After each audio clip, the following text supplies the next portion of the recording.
சுவாமிமலை முருகன் கோவிலில் தமிழ் வருட தேவதைகள் பெயருடன் அமைந்திருக்கும் 60 படிகளுக்கும் தமிழ் புத்தாண்டான இன்று நடைபெற்ற சிறப்பு படி பூஜையில் ஏராளமான பக்தர்கள் கலந்து கொண்டு விளக்கேற்றி வழிபட்டனர்.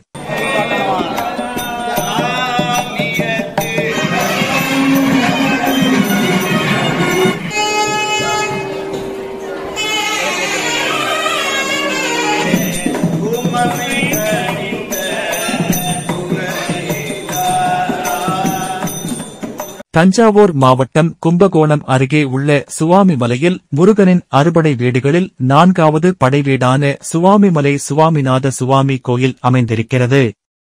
இக்கோயிலில் உள்ள 60 படிகளில் தமிழ் வருட தேவதைகள் தங்களின் பெயர்களுடன் 60 படிகளாக அமர்ந்து சுவாமிநாத சுவாமிக்கு சேவை செய்வதாக சொல்லப்படுவது ஐதீகம். இந்தச் சிறப்பு வேறு எந்த கோயிலிலும் இல்லாத ஒன்றாகும். இந்த நிலையில் வருடந்தோறும் தமிழ் புத்தாண்டு தினத்தில் தமிழ் வருட தேவதைகள் பெயருடன் அமைந்திருக்கும் 60 படிகளுக்கும் திருப்படி பூஜை நடைபெறுவது வழக்கம். அதன்படி தமிழ் புத்தாண்டான இன்று திருப்படிகளுக்கு சிறப்பு பூஜைகள் நடைபெற்றன. இதில் ஏராளமான பக்தர்கள் கலந்து கொண்டனர்.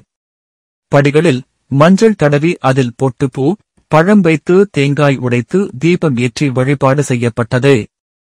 இதில் விசுவாவசு ஆண்டுக்குரிய படிக்கு சிறப்பு வழிபாடுகள் நடத்தப்பட்டன. இந்த ஆண்டில் மழை வளம் பெருக வேண்டும், இயற்கை செழித்து வறட்சி நீங்கி விவசாயம் பெருகி நல்ல விளைச்சல் கிடைக்க வேண்டும் என பிரார்த்தனை செய்யப்பட்டது. இதற்காக இன்று அதிகாலையில் கோயிலில் நடை திறக்கப்பட்டது. மூலவர் சுவாமிநாத சுவாமிக்கு சிறப்பு அபிஷேகம் நடத்தி தங்க கவசம், வைரவேல் அலங்காரம் செய்யப்பட்டது. தங்க கவசம், வைரவேல் அலங்காரத்தில் ஜொலித்த சுவாமிநாத சுவாமியை வெற்றிவேல் முருகனுக்கு அரோகரா என கோஷமிட்டபடி ஏராளமான பக்தர்கள் வழிபட்டனர்.